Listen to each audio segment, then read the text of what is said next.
Alright, we are back at it, folks. EQ Bard. Unfortunately, I was recording the video for getting 51 or getting 52, and had a call come in and had to drop the video. So I do apologize for that. That was always kind of fun to get a ding on video, and it just didn't work out this time. So, but as you can see, we are still working on bees.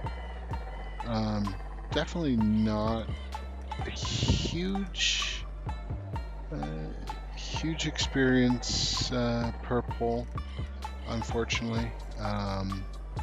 There's a rather large level range. Ooh, that's not going to be good. That's not going to be good at all. There's a fairly significant level range through all the bees. You can see we've got some that are green, some that are blue. For some reason, we lost one of our AoE spells here, so let me get that remitted up.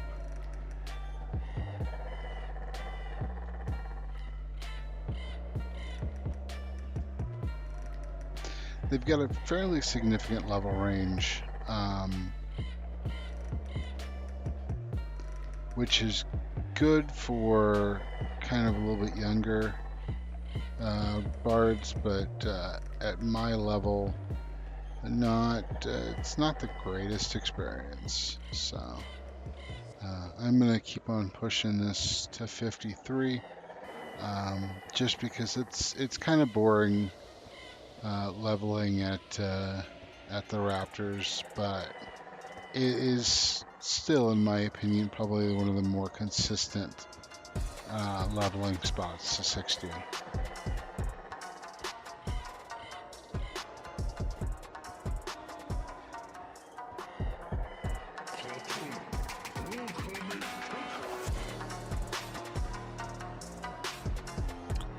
Got a worm hanging out there. I think that one actually killed me earlier when I was sitting and basically waiting to start my pull and thought it was a safe spot. Apparently it was not as safe as I thought it was.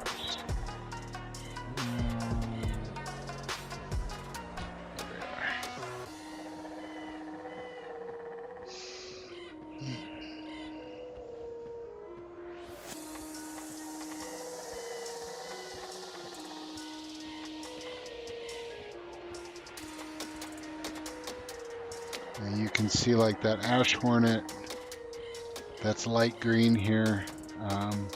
He won't give me any experience. The ash and cinders that are green will give experience, but it's not going to really move the needle.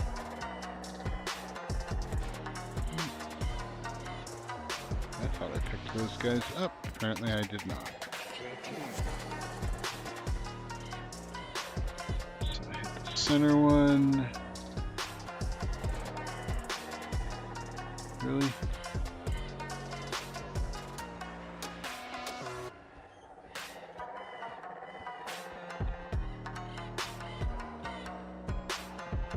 I have reloaded the throwing stars that I was using to aggro the Spyrox and Tamora Steep.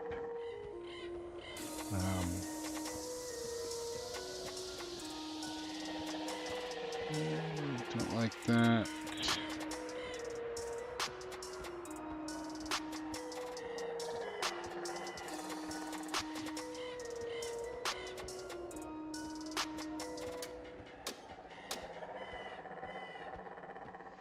So what I'm doing right now is I've got my Celios Song of Travel playing, which gives me invis plus run speed plus lev.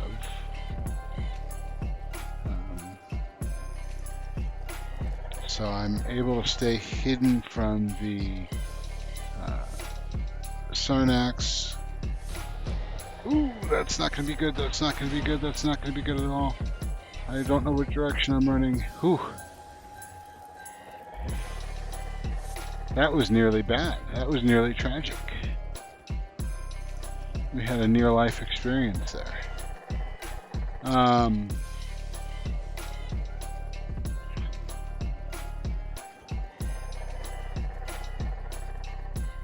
So the Cilio Song of Travel gives me lev, gives me run speed. It's great for pulling stuff when you don't want to aggro other stuff that you don't necessarily want to pull. So like say for example, I've got, I wanted to aggro those undead skeletons because they're nice. They're a nice little experience, but I did not want to aggro all of the Sarnax that are in the area, or the worms, or the giants. Some of the giants do see invis. I think I had that on the last poll that I did not get recorded fully, and I'm not going to post a half recording. But some of the giants do see invis, but thankfully they don't come up here. The little plateau that I do the swarm on, nothing is up here except for the hornets. So that's a good thing. The bad thing is that the hornets actually do spawn up there. So if I'm taking too long to kill a swarm, I can literally get I can literally have an issue where I'm trying to see what it is for. I would literally have an issue where more stuff will spawn on top of me as I'm going through. Yeah, I definitely want that guy. As I've said in some other videos, the Sakori, or Skorai, I'm not quite sure how that's pronounced, but those are the highest level of the bees. I believe they say blue into 60. And fun fact, the Skorai is the little red spot that's in the corner of your eye by your nose. I think that's true. For some reason that fact just popped into my head, so I'm hoping that is true, otherwise I'll get comments in the chat or comments on the video saying, what are you talking about, Sakurai being the red spot in your eye? So I may have totally just made that up. I don't know where I am. Okay, I do know where I am.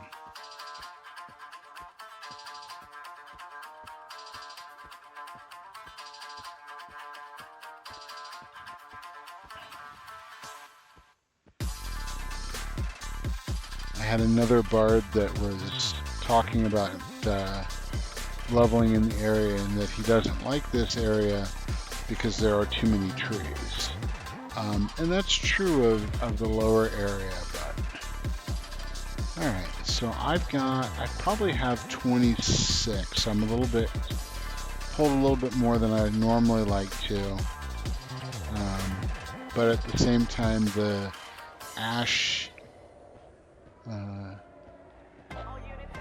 hornets will die really quickly.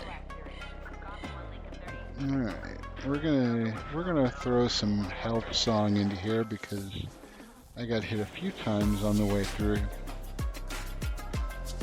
Those skeletons kind of messed me up a little bit. So, alright, I can start hearing the buzzing on my headset, so I know that they're close. hear the footsteps, man. There was a Nike commercial that had Dennis Hopper in the 90s, which is kind of dating me, but he was talking about, he can hear the footsteps. He can hear the footsteps. And probably if you're under 30, probably don't even know who Dennis Hopper is. If you've seen the movie Speed, he's the bad guy in Speed. If you've seen the movie Super Mario Brothers, you're probably over 40. But he played Bowser in Super Mario Brothers. Apparently Jack Black is a much better Bowser than Dennis Hopper.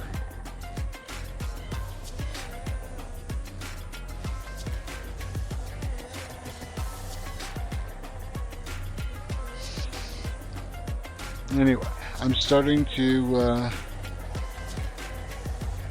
get, there's the swarm right there. You can see it pop up in the corner. I'm hitting it rather well with my level 18 AoE. I want to be hitting it with the level 48. It does require me to get a little closer. There we are. But it's worth it because that's the one that does the damage. I really wish I had like a tree or a couple trees on here like I do on Raptor Island. It's nice to have a little guide.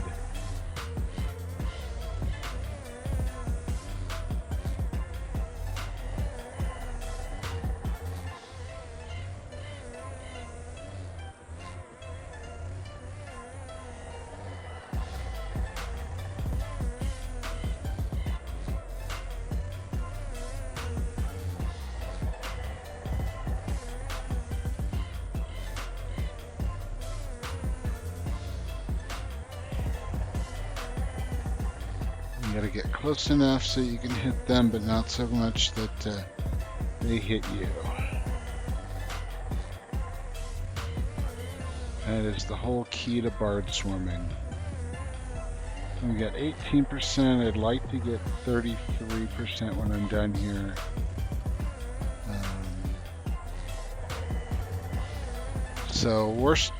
Burning Woods does not have the greatest XP bonus. Like, there's no XP bonus out here. So the XP itself is kind of slow. I think it's on par with Tomorrow's Deep. I don't think it's any better or any worse than Tomorrow's Deep.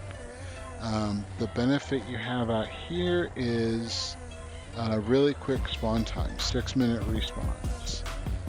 That can be a detriment, especially where I'm swarming right now, because like I said earlier in the video, this is the same spot where the hornets respawn.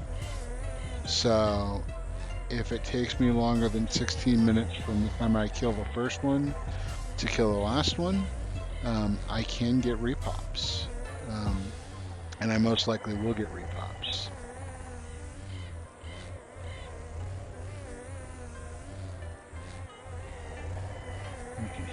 You can hear those buzzing really well now. Did not get close enough.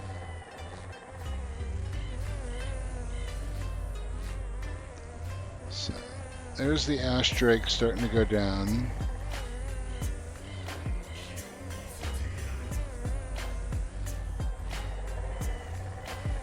I should have 25 left over that will give me experience.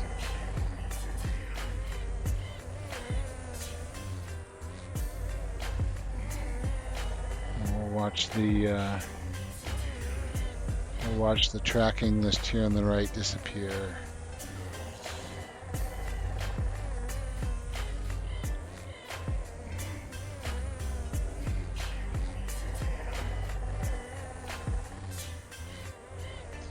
The benefit once things start to die is I can use that as kind of a guide to make sure that my circles are nice.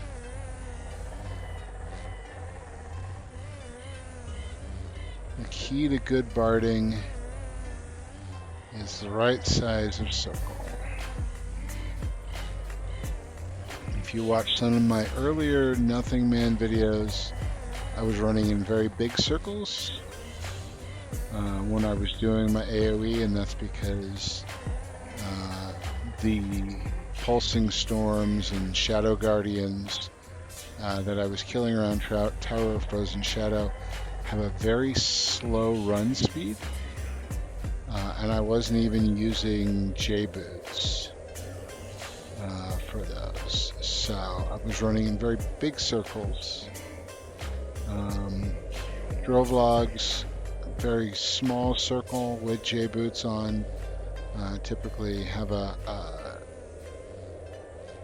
rock to run around.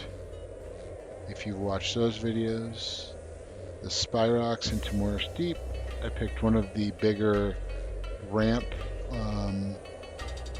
supports, which is about twice as big as a tree, about the same diameter as a rock. And once I had those in, I had a nice little circle. I probably could have taken the Spyrox to 52. They were still being good experience. The problem there was I'd run out of my throwing stars that I was using to pull them, and they were a bit of a pain to pull.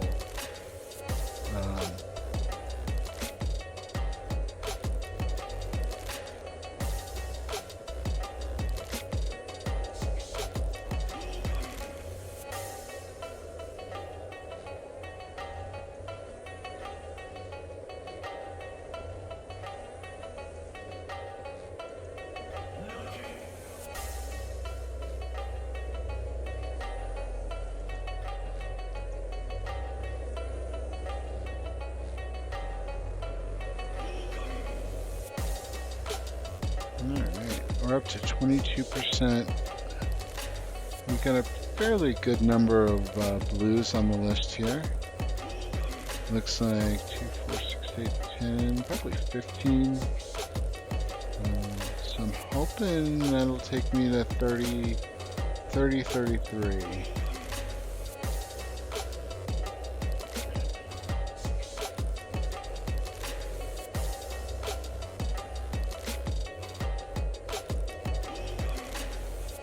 At 52, I'm not getting as many resists here as I was getting at 51, which is kind of how it goes.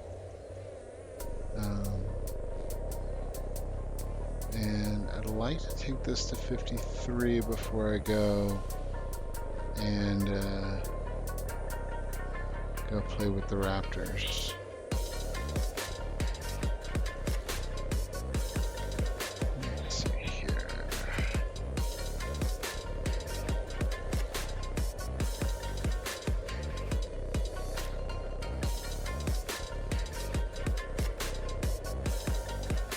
Everything I've got's about 30% left. So probably another minute. Oh, I was just saying not as many resists, and then I get hit with a bunch of resists. 26.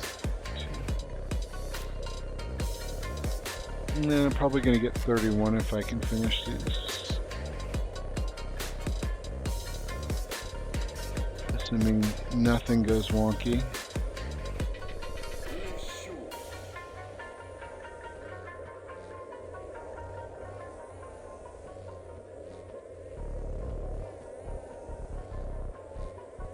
I do appreciate you all for checking out my videos.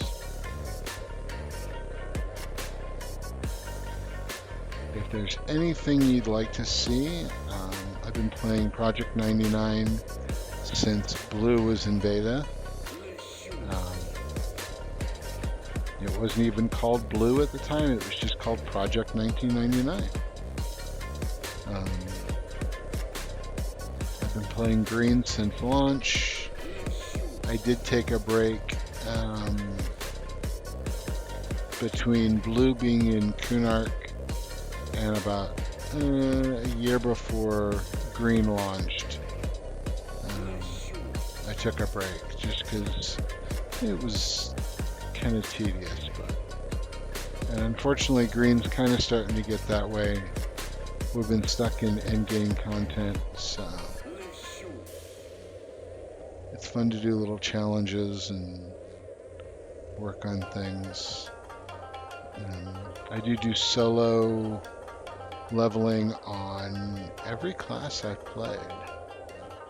If you've seen some of my other videos, you've seen the Paladin quadding video, which is fun-ish, but I'm not really super thrilled with the amount of procs I'm getting, which I knew it wasn't going to be great. For those who have seen the Wushibo proc videos, the best combination for the Wushibo is an ogre or troll with a weighted axe, SK, because they get just a ton of procs. The downside is they only have a 75 max on the archery skill, so they do not hit for as much damage, and their hit to miss ratio is kind of skewed a bit because of that. The ranger with a Wushibo and an Earthshaker does a fantastic amount of damage and does a decent amount of procs. And then it was relatively clean. And that's the best, I would say, balance of the Wushibo classes. The Paladin with a Wushibo and an Earthshaker just doesn't seem to proc enough and doesn't do as much damage. So it's kind of the worst of both worlds, because it, similar to the SK, only has 75 skill in archery, so it doesn't get it doesn't do a ton of damage, and it also doesn't proc a ton. So the best for procking, which is what you're doing, which is what you want if you're running the Wushibo for quadding, is an ogre or troll SK and an Earthshaker. And the best for balance is probably any ranger with an Earthshaker. I think I said ogre and troll with an Earthshaker. I meant ogre and troll with a weighted axe. And ranger with an Earthshaker is the best balance. And then the worst possible scenario is a paladin, but it was a cheap bow, so I figured it was worth it.